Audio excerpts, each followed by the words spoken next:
Okay, so you made it back for session 2.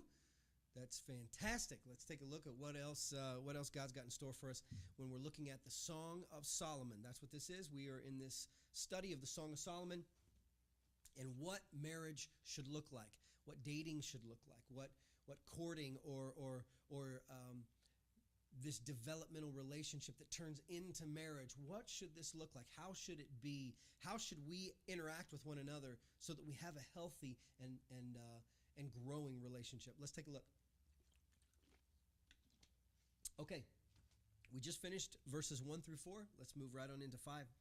I want you to hear some of the awesome stuff this gal says. It is so cool. It's so cool. Ladies, I know you're going to really connect with this material. Let me read it. Starting in verse 5. Song of Songs, or Song of Solomon, chapter 1, verse 5. She is speaking and she says this: "Dark am I yet lovely, O daughters of Jerusalem, dark like the tent curtains of Kedar, like the tent curtains of Solomon. Do not stare at me because I am dark, because I am darkened by the sun. My mother's sons were angry with me, and they made me take care of the vineyards. But my own vineyard I have neglected." All right. This gal doesn't seem to be any different than the women that I know. And that is this, and even my own wife, who is her greatest critic. And by great, I mean worst, okay? Like the worst, like is so hard on herself. Like, I don't like this part of my body. I don't like the way my face looks. I don't like my chin. I don't like my nose. And that's a very common thing, especially among ladies. Ladies can be absolutely beautiful.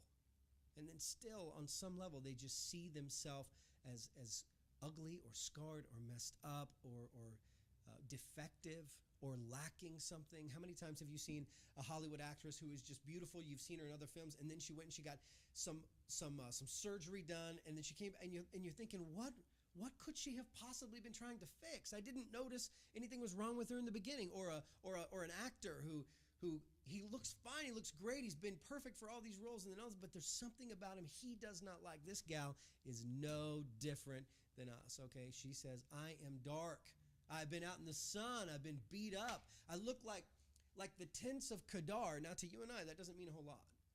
Until you get to the desert, in the Arabian desert, and you take a look at what these tents of Kedar are, okay? The tents are this. They are made of this dark goat hair.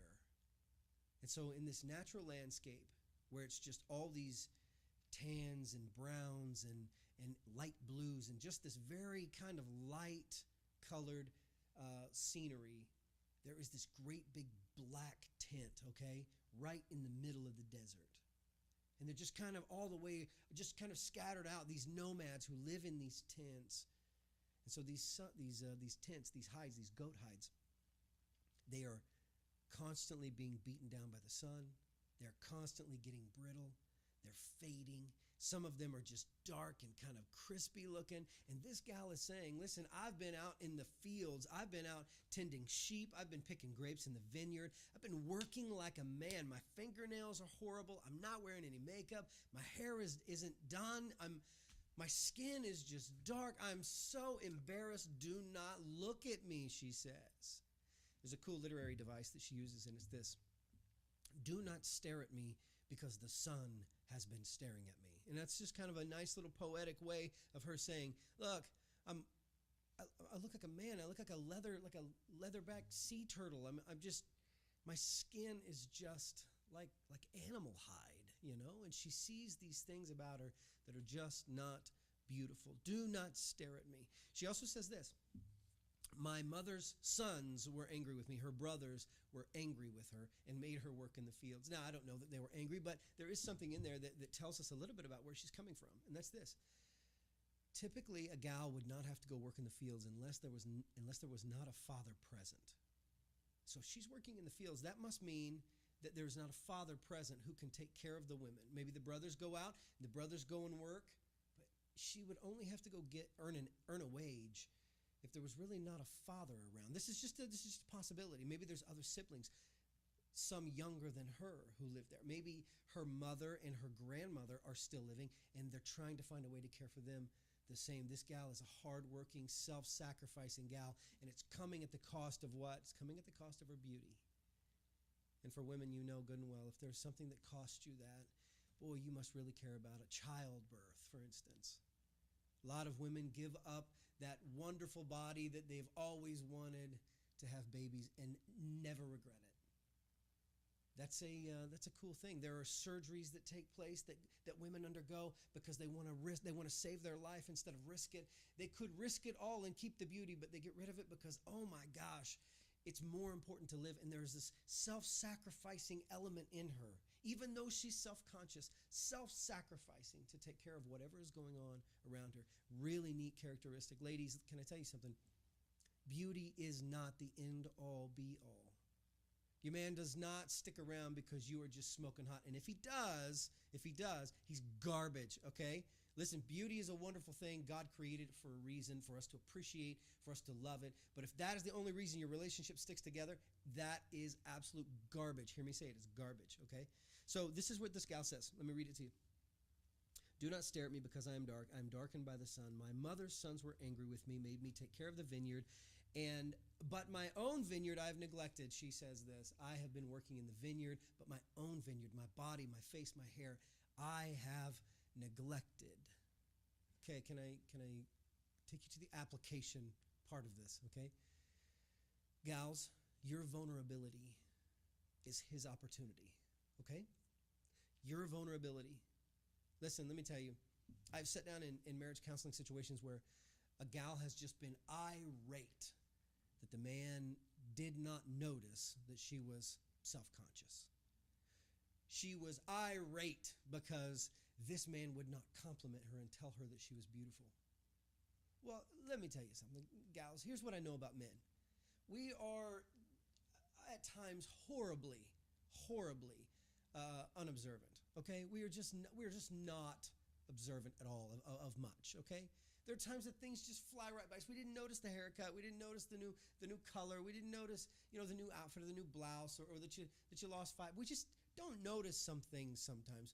There are certain things that we just don't do well. We are insensitive at times. We are very bull in a china cabinet type of a guy at times. But one thing is true of us, ladies. One thing is true of us is that we are fixers. We are builders. We love to grab a hold of something that is broken and try our hand at putting it back together. So can I tell you something? Your vulnerability, ladies, is our opportunity to serve you. So if you feel that way about yourself, if you have these insecurities about yourself, let's get them out of the way. Let's talk about them.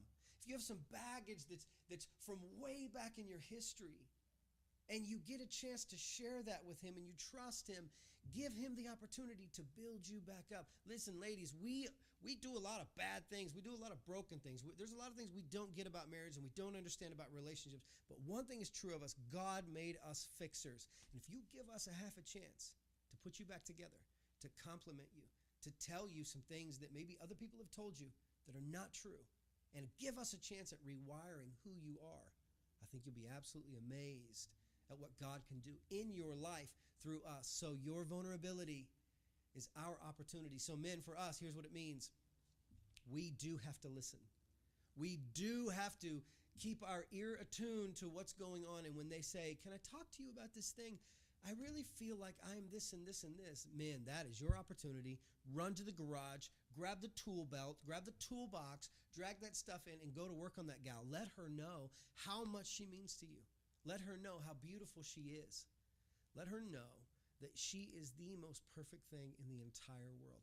And that if there is any superficial flaw that she sees in her body or in her face or in her hair or in something else about her, you let her know that it does not deter you one single bit. But only life gets better when she is around. Her vulnerability is our opportunity to step in and make a difference in their life. But gals, it begins with you. You got to be honest. I can tell you this from personal experience. My wife and I were dating, and we were sitting in the car in front of her brother's house. We had gone to visit them, and we got to talking, and she told me something she had never told anybody else in her entire life. No friends, not her parents, nobody. Nobody knew. I'm the only one who knew it.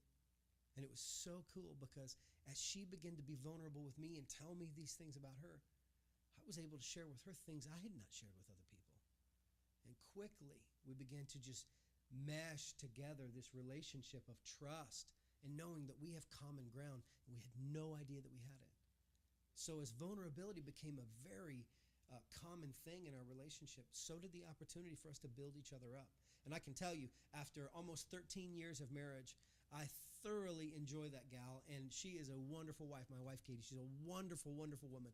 And the main reason is this, is that when her and I get together and we begin to talk about our life, we're honest, we're vulnerable, and we both take the opportunity to speak back into each other's life, positive things, to say, no, I don't feel that way about you. If I get nervous, if I get worried about something, she is good to step in and say, no, you don't need to worry about that. It doesn't matter what so-and-so says. It doesn't matter what these people think. What matters is this: you're doing the right thing, and I'm proud of you for it. And vice versa. When we take that opportunity to step into their life and say, look, babe, you're doing a great job. You're a great mom. You're a great cook. You're a great wife. You're a wonderful lover. By saying those things to our spouse, we build them back up. And that becomes the bedrock that we build our relationship on, that trust, that vulnerability, and then an opportunity to put each other back together again. So we're going to move into session 3. Thank you for sticking around for this one, and we'll talk to you in just a few.